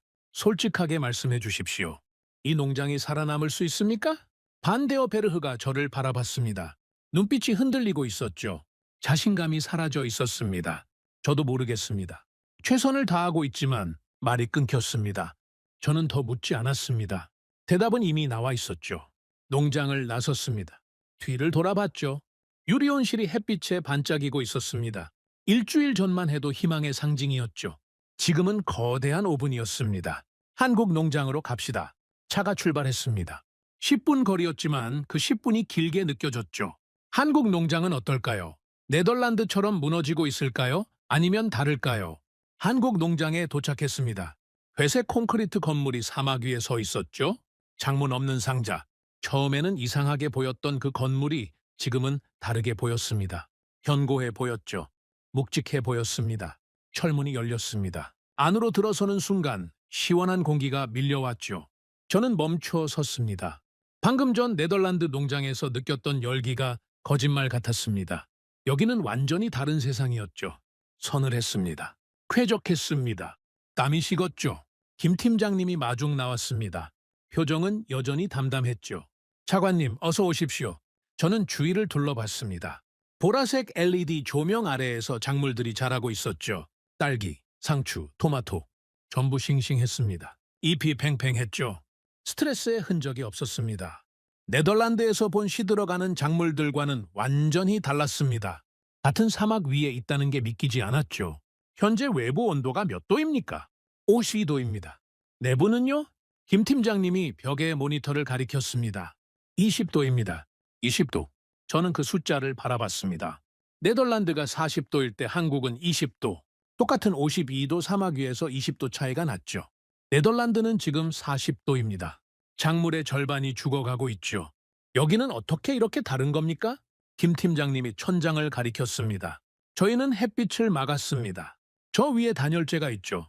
열 차단율이 99%입니다. 외부에서 들어오는 열이 거의 없습니다. 거의 없다고요? 그렇습니다. 저희가 상대하는 건 외부 열기가 아닙니다. 내부 장비에서 나오는 열뿐이죠. LED 조명, 순환 펌프, 제어 장치. 그 열만 빼주면 됩니다. 그건 쉽습니다. 단순한 논리였습니다. 하지만 그 단순함이 핵심이었죠. 네덜란드는 태양과 싸우고 있었습니다. 52도의 열기를 냉방으로 이기려 했죠. 하지만 태양은 무한한 에너지를 가지고 있었습니다. 인간의 장비로는 이길 수 없었죠. 한국은 싸우지 않았습니다. 태양을 막아버렸죠. 싸움 자체를 피한 겁니다. 전기료는 얼마나 나옵니까? 김 팀장님이 태블릿을 꺼냈습니다. 당초 예상의 110%입니다. 폭염 때문에 약간 올랐지만 크게 다르지 않죠. 100개 10%. 네덜란드가 500%일 때 한국은 100개 10%였습니다. 저는 계산했습니다. 연간으로 치면 수천만 달러 차이였죠. 그 돈이면 농장 하나를 더 지을 수 있었습니다. 폭염이 계속돼도 괜찮습니까? 55도까지 올라간다고 합니다. 김 팀장님이 고개를 끄덕였습니다. 55도든 60도든 상관없습니다. 저희 시스템은 외부 온도와 독립적이죠. 열이 들어오지 않으니까요. 저는 딸기 앞에 멈춰 섰습니다. 빨갛게 익어 있었죠. 탐스러웠습니다. 수확은 어떻습니까? 오늘 첫 수확을 했습니다. 품질은 상급이죠. 그가 상자를 가져왔습니다. 열어보니 딸기가 가득했죠. 붉은색이 선명했습니다. 향이 진했습니다. 사막 한가운데서 이런 딸기가 나오다니. 드셔보시겠습니까? 저는 딸기를 하나 집어들었습니다. 한 입 베어 물었죠. 달았습니다. 놀라울 정도로 달았습니다. 과즙이 입안에 퍼졌죠. 향이 코끝을 감쌌습니다. 한국에서 먹어본 딸기보다 더 맛있었습니다. 이게 사막에서 자란 겁니까? 그렇습니다. 일교차를 인공적으로 만들어서 당도를 높였죠. 낮에는 25도, 밤에는 15도. 딸기가 가장 좋아하는 환경입니다. 저는 딸기를 바라봤습니다. 작은 열매였죠. 하지만 그 안에 모든 게 담겨 있었습니다. 기술, 노력, 그리고 가능성이요. 그때 나는 깨달았습니다. 싸우는 방식이 달랐죠. 네덜란드는 자연을 이용하려 했습니다. 햇빛을 받아들이고 바람으로 환기하고 자연과 함께 가려 했죠. 온대 기후에서는 옳은 방식이었습니다. 하지만 사막은 달랐죠. 한국은 자연을 차단했습니다. 햇빛을 막고 열을 막고 완전히 독립된 환경을 만들었죠. 인공적이었습니다. 부자연스러웠습니다. 하지만 그게 정답이었습니다. 농장을 나서며 저는 김 팀장님에게 물었습니다. 처음부터 이렇게 될 줄 알았습니까? 김 팀장님이 잠시 생각했습니다. 확신은 없었습니다. 하지만 유리온실의 한계는 알고 있었죠. 사막에서 유리온실은 위험하다는 걸요. 그런데 왜 경고하지 않았습니까? 경고해도 소용없었을 겁니다. 저희는 무명이니까요. 네덜란드가 실패하기 전까지는 아무도 믿지 않았을 겁니다. 맞는 말이었습니다. 저도 믿지 않았으니까요. 지금은 어떻게 생각하십니까? 김 팀장님이 사막을 바라봤습니다. 해가 지고 있었죠. 붉은 빛이 모래 위에 퍼지고 있었습니다. 사막은 교과서를 읽지 않습니다. 결과만 봅니다. 누가 세계 1위인지, 누가 검증됐는지 그런 건 사막에게 의미 없죠. 살아남는 쪽이 정답입니다. 저는 그 말을 가슴에 새겼습니다. 차에 올라타며 보좌관에게 말했습니다. 내일 국가안보위원회에 보고서를 올리겠습니다. 준비하십시오. 내용은요? 저는 창밖을 바라봤습니다. 두 농장이 멀어져 가고 있었죠. 유리온실은 여전히 반짝이고 있었습니다. 하지만 그 빛은 이제 희망이 아니었습니다. 경고였죠. 네덜란드의 구조적 한계와 한국의 가능성에 대해서요. 그리고 우리의 선택에 대해서 보좌관이 고개를 끄덕였습니다. 정의는 타올랐고 작물은 말라갔습니다. 네덜란드 이야기였죠. 세계 1위라는 타이틀이 사막 앞에서 무력하게 무너지고 있었습니다. 반면 한국은 달랐습니다. 조용했고 무명이었고 화려하지 않았죠. 하지만 결과는 압도적이었습니다. 시슈도 그 숫자가 모든 걸 말해주고 있었습니다. 사막이 심판을 내리고 있었습니다. 그리고 저는 그 심판을 받아들여야 했죠. 내일 위원장에게 보고할 겁니다. 세계 1위가 실패하고 있다고요. 그리고 무명의 한국이 답일 수 있다고요. 쉽지 않은 보고가 될 겁니다. 하지만 해야 했죠. 국가의 운명이 달린 문제니까요. 폭염 셋째 날 네덜란드 농장이 무너졌습니다. 새벽 5시에 전화가 울렸죠. 저는 잠결에 받았습니다. 보좌관의 목소리가 떨리고 있었죠. 차관님, 긴급 상황입니다. 네덜란드 농장에서 연락이 왔습니다. 무슨 일입니까? 내부 온도가 70도를 넘었습니다. 저는 잠이 확 달아났습니다. 침대에서 벌떡 일어났죠. 70도요? 냉방 시스템이 완전히 멈췄다고 합니다. 과부하로 메인 장비가 타버렸죠. 저는 옷을 입으며 물었습니다. 작물은요? 보좌관이 잠시 침묵했습니다. 그 침묵이 답이었죠. 전멸입니다. 전멸. 그 단어가 머릿속에서 울렸습니다. 일주일 전만 해도 싱싱하게 자라던 토마토들, 주렁주렁 달려있던 파프리카들, 전부 죽었다는 겁니다. 지금 바로 갑니다. 새벽 6시에 헬기가 떴습니다. 동이 트고 있었죠. 하늘이 붉게 물들고 있었습니다. 아름다웠습니다. 하지만 저는 그 아름다움을 볼 여유가 없었습니다. 저 태양이 모든 걸 망쳤으니까요. 넘시티 외곽이 보였습니다. 2개의 농장이 나란히 서 있었죠. 유리온실이 햇빛에 반짝이고 있었습니다. 멀리서 보면 여전히 아름다웠습니다. 하지만 가까이 갈수록 뭔가 이상했죠. 연기가 나고 있었습니다. 아니, 연기가 아니었습니다. 증기였죠. 유리온실 안에서 수증기가 피어오르고 있었습니다. 마치 찜통 같았습니다. 헬기가 착륙했습니다. 문을 열자마자 열기가 덮쳤죠. 새벽인데도 이미 45도가 넘었습니다. 숨이 막혔습니다. 농장 입구에 사람들이 모여 있었습니다. 네덜란드 기술진이었죠. 표정이 굳어 있었습니다.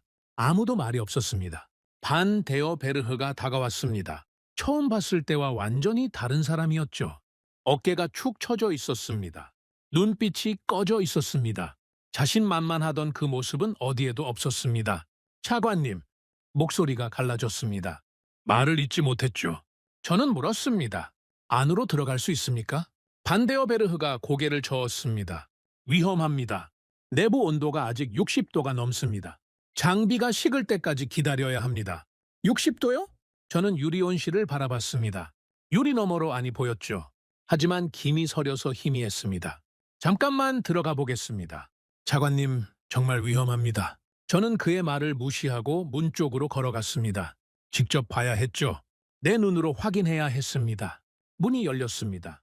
열기가 벽처럼 밀려왔습니다. 사우나도 이 정도는 아니었죠. 숨을 쉬기가 힘들었습니다. 폐가 타는 것 같았습니다. 하지만 더 충격적인 건 눈앞의 광경이었습니다. 작물들이 전부 죽어 있었습니다. 토마토는 검게 타버렸죠. 잎이 바삭바삭하게 말라 있었습니다. 손으로 만지면 부스러질 것 같았습니다. 줄기는 축 늘어져 있었죠. 열매들은 쭈글쭈글하게 쪼그라들어 있었습니다. 익기도 전에 구워져 버린 겁니다. 파프리카도 마찬가지였습니다. 초록색이어야 할 잎이 갈색으로 변해 있었죠. 누렇게 말라버린 것도 있었습니다. 열매는 땅에 떨어져 있었습니다. 반쯤 익다가 그대로 죽어버린 거였죠. 상추는 형체도 없었습니다. 녹아내린 것처럼 바닥에 늘어붙어 있었죠. 저는 그 광경을 바라보며 서 있었습니다. 말이 나오지 않았죠. 그곳은 농장이 아니었습니다. 거대한 사우나였죠. 아니, 오븐이었습니다. 화덕이었습니다. 작물들이 산채로 구워진 겁니다. 얼마나 걸렸습니까? 제가 물었습니다. 목소리가 갈라졌죠. 반데어 베르흐가 뒤에서 대답했습니다. 2시간입니다. 2시간이요? 새벽 3시에 메인 냉방 장비가 멈췄습니다. 백업 장비를 가동했지만 용량이 부족했죠. 온도가 급격히 올라갔습니다. 1시간 만에 50도를 넘었고 2시간 만에 70도가 됐습니다. 2시간. 고작 2시간 만에 모든 게 끝났습니다. 한 달 동안 공들여 키운 작물들이 2시간 만에 전멸했죠. 왜 연락하지 않았습니까? 왜 밤새 알리지 않았습니까? 반데어 베르흐가 고개를 숙였습니다. 연락했을 때는 이미 늦었습니다. 온도가 올라가는 속도가 너무 빨랐죠. 저희도 손 쓸 시간이 없었습니다. 저는 주위를 둘러봤습니다. 냉방 장비들이 멈춰 서 있었죠. 일부는 연기가 나고 있었습니다. 과부하로 타버린 겁니다. 수리하면 되지 않습니까? 장비를 고치고 다시 시작하면. 반 데어베르흐가 고개를 저었습니다. 구조적인 문제입니다. 장비를 아무리 강화해도 한계가 있습니다. 외부가 55도면 유리 표면은 70도가 넘습니다. 그 열이 계속 들어오는데 냉방으로 감당할 수 없습니다. 그러면 어떻게 하자는 겁니까? 침묵이 흘렀습니다. 반 데어베르흐가 저를 바라봤습니다. 눈에 물기가 고여 있었죠. 저희는 철수하겠습니다. 뭐라고요? 유리온실 방식으로는 이 사막에서 농사를 지을 수 없습니다. 구조적으로 불가능합니다. 저희가 틀렸습니다. 저는 그 말을 듣고 멍해졌습니다. 세계 1위가 틀렸다고요? 50년 역사의 네덜란드 농업 기술이 사막 앞에서 무릎을 꿇었다고요? 정말 방법이 없습니까? 반 데어 베르흐가 고개를 끄덕였습니다. 없습니다. 저희 기술의 한계입니다. 인정해야 합니다. 침묵이 내려앉았습니다. 무거운 침묵이었죠. 저는 농장을 천천히 둘러봤습니다. 죽어버린 작물들, 멈춰버린 장비들, 풀이 죽은 기술진들, 일주일 전만 해도 희망이 가득했던 곳이었습니다. 지금은 폐허였죠. 사막은 교과서를 읽지 않습니다. 그 말이 떠올랐죠. 김 팀장님이 했던 말이었습니다. 사막은 누가 세계 1위인지 신경 쓰지 않습니다. 누가 50년 역사를 가졌는지 관심 없죠. 결과만 봅니다. 살아남는 쪽이 정답입니다. 네덜란드는 살아남지 못했습니다. 세계 1위의 자존심이 태양 아래서 녹아내렸죠. 농장을 나섰습니다. 바깥은 여전히 뜨거웠습니다. 하지만 농장 안보다는 나았죠. 적어도 바람이 불었으니까요. 반 데어 베르흐가 따라 나왔습니다. 차관님, 정말 죄송합니다. 저희가 약속을 지키지 못했습니다. 저는 그를 바라봤습니다. 원망하고 싶었죠. 화를 내고 싶었습니다. 하지만 그럴 수 없었습니다. 그도 최선을 다했으니까요.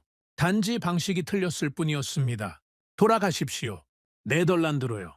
여기서 더 할 수 있는 일은 없습니다. 반 데어 베르흐가 고개를 숙였습니다.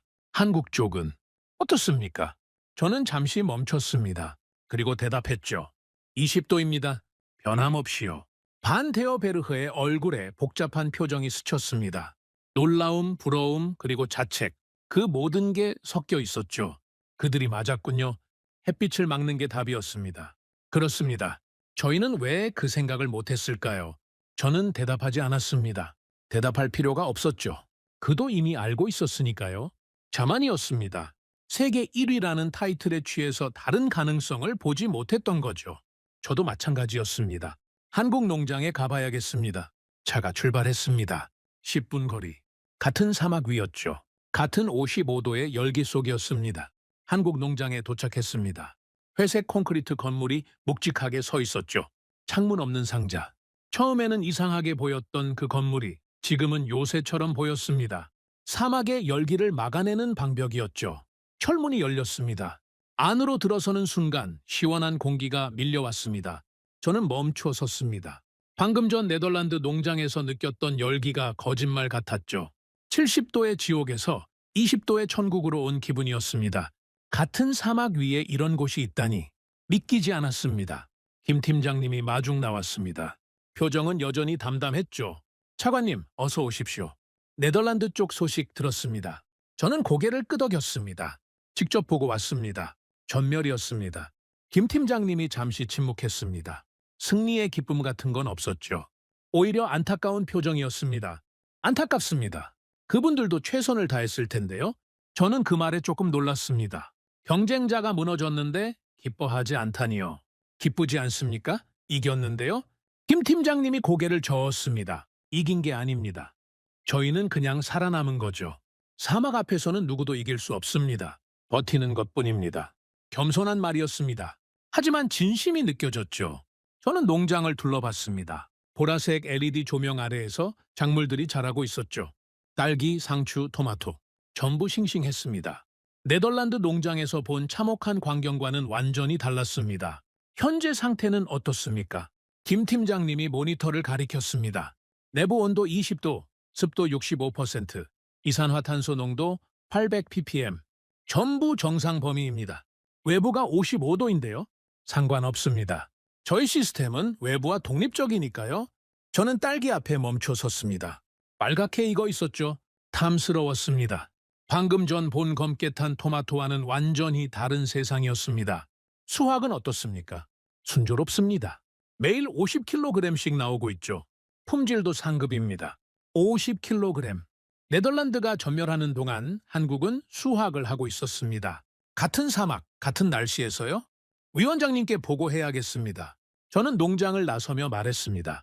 뭐라고 보고하실 겁니까? 김 팀장님이 물었죠. 저는 잠시 생각했습니다. 그리고 대답했습니다. 있는 그대로요. 네덜란드가 실패했고 한국이 성공했다고요. 세계 1위가 무너졌고 무명의 도전자가 살아남았다고요. 김 팀장님이 고개를 끄덕였습니다. 저희는 계속 여기 있겠습니다. 필요하시면 언제든 부르십시오. 저는 그 말에 고마움을 느꼈습니다. 겸손하고 차분하고 믿음직한 사람이었죠. 채 올라타며 저는 창밖을 바라봤습니다. 해가 중천에 떠 있었죠. 55도의 열기가 사막을 달구고 있었습니다. 두 농장이 보였습니다. 유리온실은 여전히 반짝이고 있었죠. 하지만 그 안은 텅 비어 있었습니다. 죽음의 공간이었습니다. 반면 회색 콘크리트 건물은 묵묵히 서 있었습니다. 그 안에서는 생명이 자라고 있었죠. 우리는 다시 원점에 섰습니다. 시간만 더 줄어든 채로. 아니, 원점이 아니었습니다. 답을 찾은 거였죠. 처음부터 답은 있었습니다. 저만 보지 못했을 뿐이었죠. 한국, 그 이름이 머릿속에서 선명해졌습니다. 무명의 나라, 농업 강국이 아닌 나라, 아무도 주목하지 않던 나라. 하지만 그들이 정답이었습니다. 위원회에 긴급 보고서를 올리겠습니다. 오늘 중으로요. 보좌관이 고개를 끄덕였습니다. 내용은요? 저는 창밖을 바라보며 대답했습니다. 네덜란드 프로젝트 종료, 한국과의 본격 협력 제안, 그리고 잠시 멈췄습니다. 우리가 틀렸다는 인정이요. 보좌관이 놀란 표정을 지었습니다. 그렇게까지 하셔야 합니까? 해야 합니다. 체면 때문에 진실을 숨기면 안 됩니다. 우리는 세계 1위를 믿었고 그 믿음이 틀렸습니다. 무명의 한국이 맞았죠. 그걸 인정해야 앞으로 나아갈 수 있습니다. 침묵이 실패보다 무거웠습니다. 저는 그 침묵을 깨야 했죠. 진실을 말해야 했습니다. 세계 1위가 졌습니다. 사막이 심판을 내렸죠. 이제 우리는 그 심판을 받아들여야 했습니다. 한국을 선택해야 했습니다. 다른 길은 없었죠. 네덜란드 팀이 떠난 날, 사막은 고요했습니다. 저는 공항에서 그들을 배웅했죠. 반 데어 베르흐가 마지막으로 제 손을 잡았습니다. 손에 힘이 없었죠. 차관님, 정말 죄송합니다. 저희가 실망을 드렸습니다. 저는 고개를 저었습니다. 최선을 다하셨습니다. 결과가 안 좋았을 뿐이죠. 반 데어 베르흐가 쓸쓸하게 웃었습니다. 50년 동안 이 일을 해왔습니다. 실패해 본 적이 없었죠. 처음입니다. 이렇게 완벽하게 지는 건 저는 할 말이 없었습니다. 위로의 말이 떠오르지 않았죠. 한국 쪽이 맞았습니다. 인정합니다. 그들에게 배워야 할 것 같습니다. 그 말을 남기고 반 데어 베르흐는 비행기에 올랐습니다. 세계 1위의 뒷모습이었죠. 어깨가 축 처져 있었습니다. 비행기가 이륙했습니다. 저는 한참 동안 하늘을 바라봤죠. 먼지처럼 작아지다가 사라졌습니다. 끝났습니다. 네덜란드 프로젝트가 공식적으로 종료됐죠. 수천만 달러가 사막에 묻혔습니다. 유리온실은 텅 빈 채로 남았죠. 언젠가 철거될 겁니다. 아니면 그냥 모래에 묻히겠죠. 차에 올라타며 저는 생각했습니다. 이제 어떻게 해야 합니까? 답은 하나였죠. 한국. 처음부터 그게 답이었습니다. 저만 몰랐을 뿐이죠. 사무실로 돌아와 보고서를 작성했습니다. 국가안보위원회에 올릴 문서였죠. 제목 스마트팜 프로젝트 중간평가 보고서. 저는 펜을 들고 첫 문장을 썼습니다. 네덜란드 시범 농장이 실패했습니다. 쓰기 힘든 문장이었죠. 하지만 사실이었습니다. 피할 수 없었죠. 원인은 구조적 한계입니다. 유리온실 방식은 극한 사막 환경에 적합하지 않습니다. 외부 열을 차단할 수 없기 때문입니다. 계속 썼습니다. 반면 한국 시범 농장은 안정적으로 운영되고 있습니다. 외부 기온 55도에서 내부 20도를 유지하고 있습니다. 작물 손실률은 2% 이하입니다. 첫 수확이 시작됐으며 품질은 상급입니다. 결론을 써야 했죠. 본 보고서는 한국과의 본격적인 협력을 제안합니다. 시범 농장 확대, 기술 이전, 합작법인 설립을 검토해야 합니다. 보고서를 덮고 저는 한숨을 쉬었습니다. 이제 위원장에게 보고해야 했죠. 쉽지 않을 겁니다. 세계 1위가 실패했다는 걸 인정해야 하니까요. 다음 날 아침 국가안보위원회에 출석했습니다. 회의실은 긴장감으로 가득했죠. 위원장이 상석에 앉아 있었습니다. 무하마드 알파이zel. 날카로운 눈빛이었죠. 그 눈빛이 저를 훑었습니다. 보고서를 읽었습니다. 목소리가 낮게 울렸습니다. 네덜란드가 실패했다고요? 그렇습니다. 원인이 무엇입니까? 저는 준비한 자료를 스크린에 띄웠습니다. 구조적 한계입니다. 유리온실은 햇빛을 받아들이는 방식이죠. 온대 기후에서는 효과적입니다. 하지만 사막에서는 열도 함께 들어옵니다. 외부가 55도면 내부는 70도까지 올라갑니다. 냉방으로 감당할 수 없죠. 위원장이 고개를 끄덕였습니다. 한국은 어떻습니까? 한국은 햇빛을 차단했습니다. 완전 밀폐 방식이죠. 열이 들어오지 않으니 온도 조절이 쉽습니다. 외부 55도에서 내부 20도를 유지하고 있습니다. 확실합니까? 직접 확인했습니다. 네덜란드가 무너지는 동안 한국은 수확을 했습니다. 같은 사막, 같은 날씨에서요. 위원장이 의자에 등을 기댔습니다. 잠시 생각하는 표정이었죠. 직접 보고 싶습니다. 제가 물었습니다. 한국 농장을 방문하시겠다는 말씀입니까? 그렇습니다. 숫자만으로는 부족합니다. 내 눈으로 확인해야겠습니다. 저는 고개를 숙였습니다. 준비하겠습니다. 사흘 뒤 위원장이 넘시티를 방문했습니다. 헬기가 착륙했죠. 위원장이 내렸습니다. 호위 인원들이 뒤따랐죠. 긴장된 분위기였습니다. 국가안보위원회 위원장이 직접 움직이는 건 흔한 일이 아니었으니까요. 저는 위원장을 맞이했습니다. 위원장님, 환영합니다. 위원장이 주위를 둘러봤습니다. 2개의 농장이 보였죠. 저게 네덜란드 농장입니까? 그렇습니다. 지금은 비어있죠. 유리온실이 햇빛에 반짝이고 있었습니다. 하지만 그 안은 텅 비어 있었죠. 죽은 작물들이 치워지고 장비들이 철수하고 남은 건 빈 껍데기뿐이었습니다. 저쪽은요. 위원장이 회색 건물을 가리켰습니다. 한국 농장입니다. 들어가 봅시다. 차가 출발했습니다. 한국 농장 앞에 도착했죠. 김 팀장님이 마중 나와 있었습니다. 긴장한 기색이 없었죠. 평소와 같은 담담한 표정이었습니다. 위원장님, 환영합니다. 위원장이 김 팀장님을 훑어봤습니다. 날카로운 눈빛이었죠. 당신이 책임자입니까? 그렇습니다. 안으로 들어갑시다. 직접 보고 싶습니다. 철문이 열렸습니다. 안으로 들어서는 순간 시원한 공기가 밀려왔죠. 위원장이 멈춰 섰습니다. 온도가 확 다르군요. 현재 외부 기온이 52도입니다. 내부는 20도죠. 위원장이 주위를 둘러봤습니다. 보라색 LED 조명 아래에서 작물들이 자라고 있었죠. 딸기, 상추, 토마토, 전부 싱싱했습니다. 잎이 팽팽했죠. 이게 전부 사막에서 자란 겁니까? 그렇습니다. 위원장이 천천히 걸었습니다. 작물들 사이를 지나갔죠. 손으로 잎을 만져봤습니다. 건강했습니다. 네덜란드 농장을 봤습니다. 전부 타버렸더군요. 여기는 어떻게 이렇게 다른 겁니까? 김 팀장님이 대답했습니다. 저희는 햇빛을 막았습니다. 네덜란드는 햇빛을 받아들였죠. 그 차이입니다. 햇빛을 막으면 식물이 자랍니까? 자랍니다. 식물에게 필요한 건 햇빛 전체가 아닙니다. 특정 파장의 빛이죠. 저희는 LED로 그 파장만 정확하게 제공합니다. 열은 들어오지 않고 빛만 들어오는 거죠. 위원장이 고개를 끄덕였습니다. 영리하군요. 김 팀장님이 딸기 앞에 멈췄습니다. 이게 저희 주력 품종입니다. 서량이라고 하죠. 한국에서 개발한 딸기입니다. 빨간 딸기가 주렁주렁 달려 있었습니다. 색이 선명했죠. 크기도 컸습니다. 탐스러웠습니다. 드셔보시겠습니까? 김 팀장님이 딸기를 하나 따서 위원장에게 건넸습니다. 위원장이 받아들었죠. 잠시 바라봤습니다. 그리고 한 입 베어 물었습니다.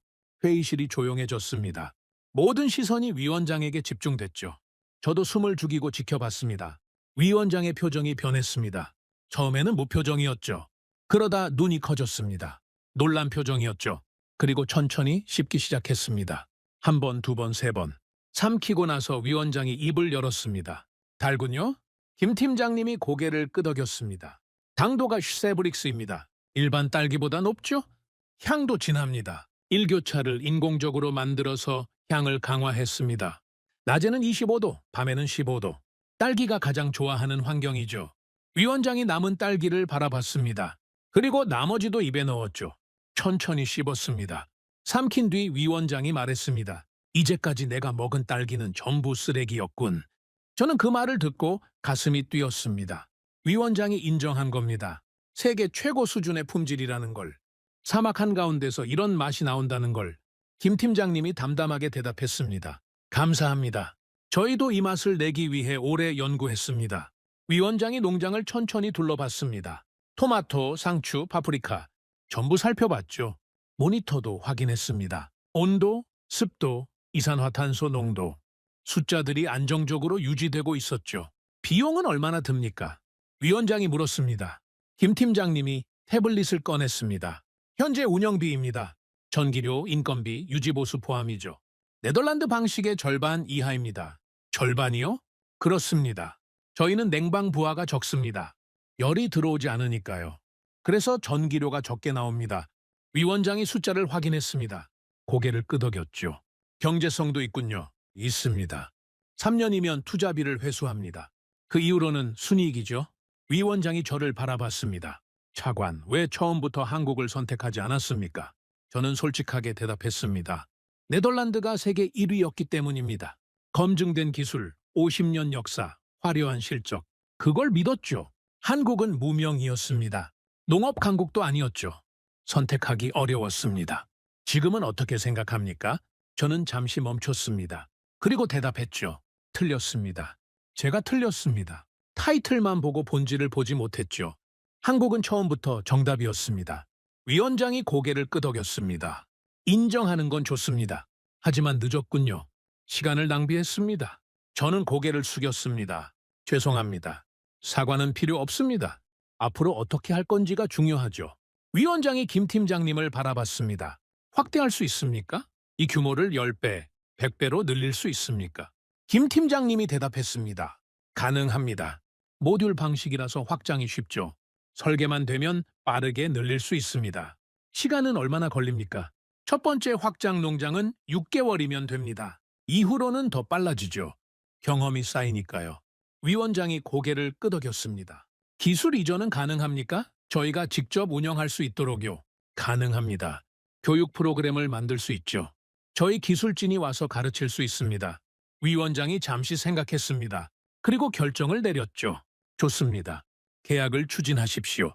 저는 귀를 의심했습니다. 지금 바로 말씀입니까? 그렇습니다. 더 기다릴 이유가 없습니다. 시간이 없으니까요. 위원장이 김 팀장님에게 손을 내밀었습니다.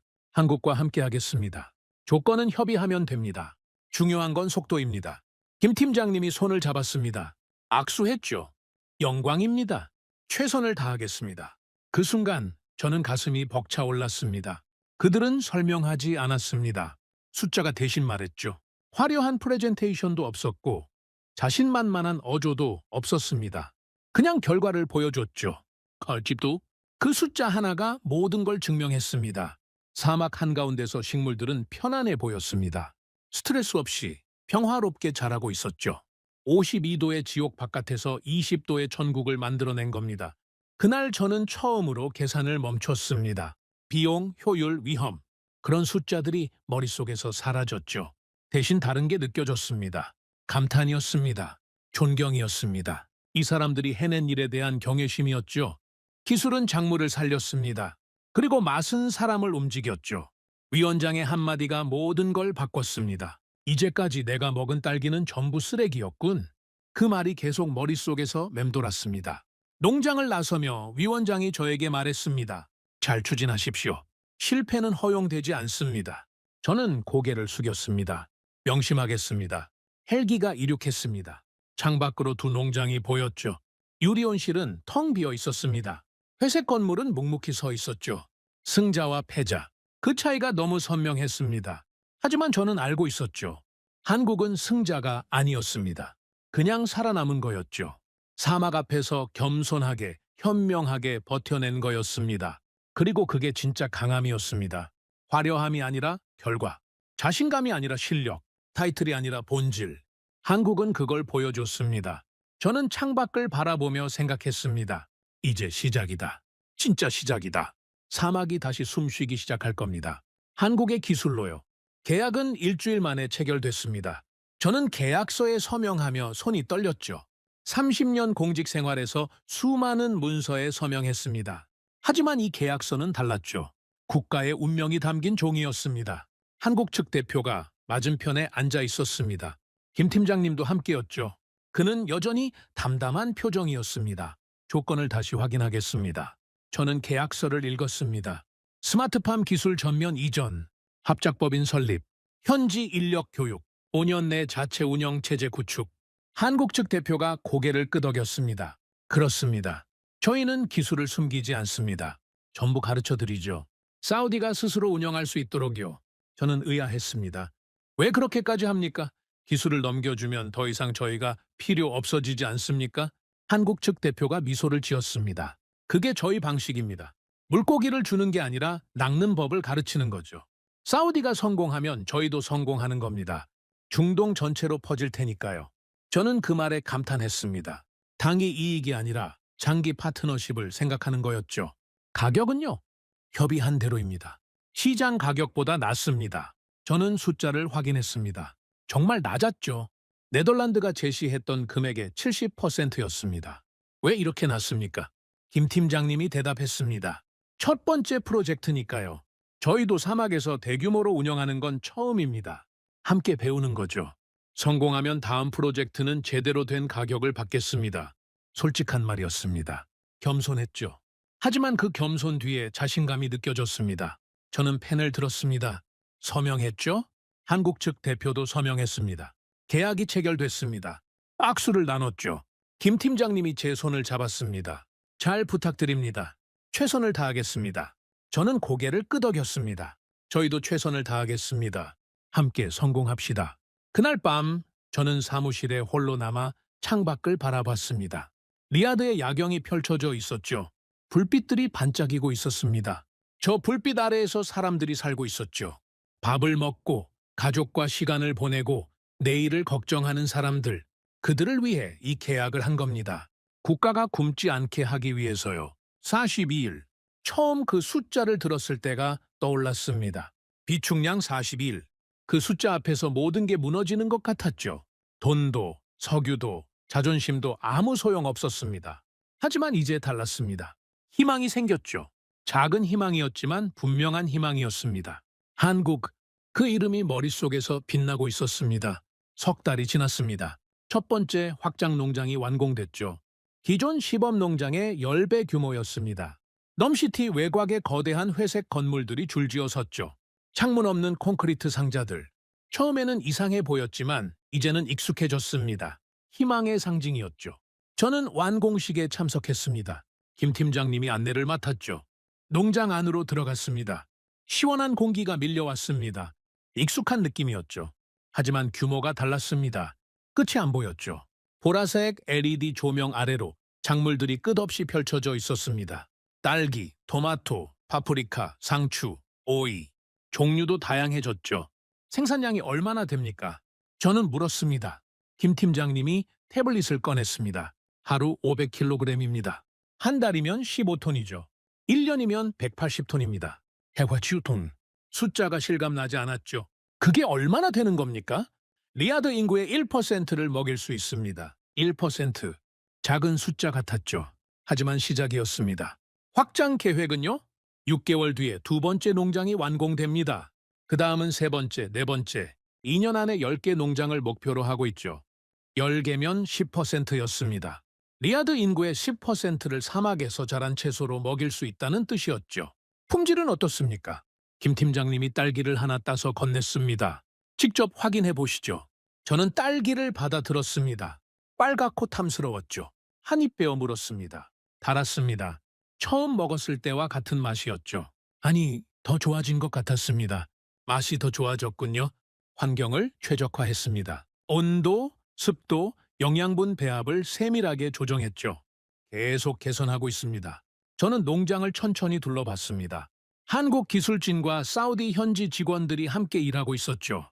한국인이 가르치고 사우디인이 배우고 있었습니다. 언어는 달랐지만 열정은 같았죠. 젊은 사우디 청년이 눈에 들어왔습니다. 20살쯤 되어 보였죠. 태블릿을 들고 데이터를 확인하고 있었습니다. 저는 다가갔습니다. 무슨 일을 하고 있습니까? 청년이 고개를 들었습니다. 긴장한 표정이었죠. 온도와 습도를 모니터링하고 있습니다. 이상이 있으면 바로 조치하죠. 어렵지 않습니까? 청년이 미소를 지었습니다. 처음에는 어려웠습니다. 하지만 김 팀장님이 잘 가르쳐 주셨죠. 이제는 혼자서도 할 수 있습니다. 저는 김 팀장님을 바라봤습니다. 그가 고개를 끄덕였죠. 똑똑한 친구입니다. 배우는 속도가 빨라요. 6개월 뒤면 팀장을 맡길 수 있을 겁니다. 청년의 얼굴이 환해졌습니다. 자부심이 느껴졌죠. 저는 그 모습을 보며 생각했습니다. 이게 진짜 기술 이전이구나. 장비를 넘겨주는 게 아니라 사람을 키우는 거였죠. 한국은 그걸 알고 있었습니다. 6달이 더 지났습니다. 변화가 시작됐죠. 리야드 중앙시장, 3달 전만 해도 폭동이 일어났던 곳이었습니다. 밀가루 가격이 폭등하고 사람들이 몰려들고 경찰이 출동했었죠. 저는 그 시장을 다시 찾았습니다. 완전히 달라져 있었죠. 상인들이 웃고 있었습니다. 좌판에 채소들이 가득했죠. 토마토, 파프리카, 상추, 오이, 그리고 딸기. 빨갛고 탐스러운 딸기가 쌓여 있었습니다. 이거 어디서 온 겁니까? 저는 상인에게 물었습니다. 신분을 밝히지 않았죠. 넘시티에서 왔습니다. 사막에서 자란 거죠. 사막에서요? 그렇습니다. 한국 기술이라고 하더군요. 맛이 끝내줍니다. 수입산보다 낫죠. 저는 딸기를 하나 샀습니다. 한입 베어 물었죠. 익숙한 맛이었습니다. 농장에서 먹었던 그 맛이었죠. 가격은 어떻습니까? 예전보다 싸졌습니다. 운송비가 안 드니까요. 비행기 타고 올 필요가 없으니까. 저는 고개를 끄덕였습니다. 그게 핵심이었죠. 현지 생산, 운송비 절감, 가격 안정. 시장을 돌아다녔습니다. 사람들이 장을 보고 있었죠. 주부들이 채소를 고르고 있었습니다. 아이들이 딸기를 집어먹고 있었죠. 평화로운 풍경이었습니다. 3달 전의 공포가 거짓말 같았습니다. 요즘 장사는 어떻습니까? 저는 다른 상인에게 물었습니다. 좋습니다. 물건이 안정적으로 들어오니까요. 예전에는 수입이 막히면 난리였죠. 가격이 폭등하고 손님들이 화내고. 지금은 그런 걱정이 없습니다. 왜요? 사막에서 나오니까요. 배가 막혀도 상관없습니다. 여기서 기르니까. 저는 그 말을 듣고 가슴이 뭉클해졌습니다. 이게 우리가 원했던 거였죠. 식량 자급, 수입 의존 탈피, 국민들이 굶주림 걱정 없이 사는 것. 시작에 불과했지만 방향은 맞았습니다. 1년이 지났습니다. 국가안보위원회에 최종 보고를 올렸죠. 스마트팜 프로젝트 1년 성과 보고서. 저는 위원장 앞에 섰습니다. 현재 가동 중인 농장은 5개입니다. 총 생산량은 연간 900톤이죠. 리야드 채소 소비량의 5%를 충당하고 있습니다. 위원장이 고개를 끄덕였습니다. 5%. 아직 부족하군요. 그렇습니다. 하지만 시작입니다. 내년에는 10개 농장으로 늘어납니다. 3년 안에 20개가 목표죠. 그러면 15%까지 올라갑니다. 15%면 충분합니까? 저는 솔직하게 대답했습니다. 충분하지 않습니다. 하지만 위기 상황에서 버틸 수 있는 수준이죠. 수입이 완전히 막혀도 당장 굶지는 않습니다. 위원장이 잠시 생각했습니다. 비용은요? 당초 예상보다 20% 낮습니다. 한국 기술이 효율적이기 때문이죠. 운영비도 계속 줄어들고 있습니다. 품질은요? 저는 미소를 지었습니다. 상급입니다. 수입산보다 낫다는 평가를 받고 있죠. 특히 딸기는 중동 전체에서 최고라는 말이 나옵니다. 위원장의 입가에 미소가 번졌습니다. 처음 보는 표정이었죠. 그 딸기 기억납니다. 정말 맛있었죠. 그렇습니다. 위원장이 자리에서 일어났습니다. 잘했습니다. 계속 추진하십시오. 저는 고개를 숙였습니다. 감사합니다. 회의실을 나서며 저는 생각했습니다. 1년 전 이 자리에서 저는 절망적인 보고를 했었죠. 비축량 42일, 수송선 지연, 대안 없음, 모든 게 막막했습니다. 지금은 달랐습니다. 희망이 있었죠. 숫자가 증명하고 있었습니다. 사무실로 돌아와 창밖을 바라봤습니다. 석양이 지고 있었죠. 붉은 빛이 사막 위에 퍼지고 있었습니다. 아름다웠습니다. 1년 전에는 그 아름다움이 무섭게 느껴졌죠. 저 태양이 모든 걸 태워버릴 것 같았으니까요. 지금은 달랐습니다. 저 태양 아래에서 희망이 자라고 있었죠. 문득 옛날 생각이 났습니다. 50년 전 한국인들이 이 사막에 왔었죠. 그때는 삽을 들고 왔습니다. 낮에는 숨을 고르고 밤에 도로를 깔았죠. 뜨거운 모래 위에서 땀을 흘렸습니다. 그 땀이 바다를 건너 한 나라를 일으켰죠. 저는 그 이야기를 아버지에게 들었습니다. 아버지는 당시 건설 현장 감독이었죠. 한국인들은 달랐다. 다른 나라 노동자들은 힘들면 쉬었지만 한국인들은 멈추지 않았다. 밤새 일했다. 그 눈빛이 아직도 기억난다. 간절함이 있었다. 아버지는 그렇게 말했습니다. 그리고 지금 다시 한국인들이 이 사막에 왔습니다. 이번엔 삽이 아니었죠. 기술이었습니다. 몸이 아니라 지식이었습니다. 하지만 그 눈빛은 같았습니다. 김 팀장님의 눈빛에서 봤죠. 간절함, 그리고 겸손함. 사막은 변하지 않았습니다. 50년 전이나 지금이나 똑같이 뜨겁고, 똑같이 메마르고, 똑같이 가혹했죠. 변한 것은 한국이었습니다. 삽을 들고 땀 흘리던 나라가 기술을 들고 온 나라가 됐죠. 배우던 나라가 가르치는 나라가 됐습니다. 따라가던 나라가 이끄는 나라가 됐죠. 저는 그 변화를 사막 한가운데서 목격했습니다. 책상 위에 딸기가 하나 놓여 있었습니다. 오늘 농장에서 가져온 거였죠. 빨갛고 탐스러웠습니다. 저는 그 딸기를 집어 들었습니다. 사막 한가운데서 자란 딸기, 55도의 열기 속에서 20도의 환경을 만들어 키운 딸기, 한국의 기술과 사우디의 땅이 만나 탄생한 딸기. 한 입 베어 물었습니다. 달았습니다. 언제 먹어도 달았죠? 이 작은 열매 안에 모든 게 담겨 있었습니다. 기술, 노력, 희망, 그리고 두 나라의 인연이요. 저는 창밖을 바라보며 생각했습니다. 우리는 더 이상 굶주림을 두려워하지 않아도 됩니다.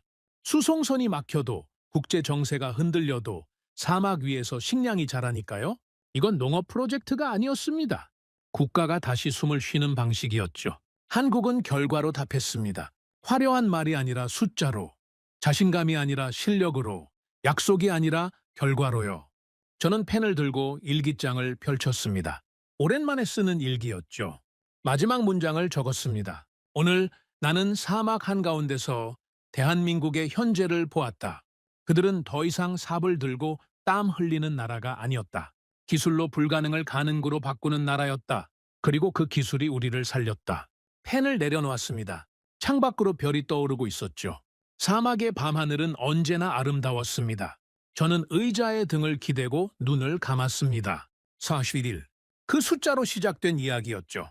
공포와 절망으로 시작됐습니다. 하지만 희망으로 끝나고 있었습니다. 아니, 끝이 아니었죠. 시작이었습니다. 진짜 시작이요. 사막이 다시 숨쉬기 시작했습니다. 한국의 기술로요. 그리고 저는 그 역사의 한가운데 서 있었습니다. 오늘의 사연은 여기까지입니다.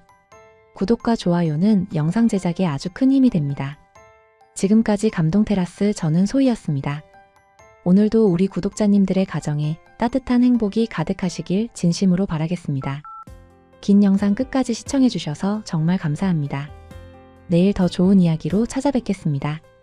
감사합니다.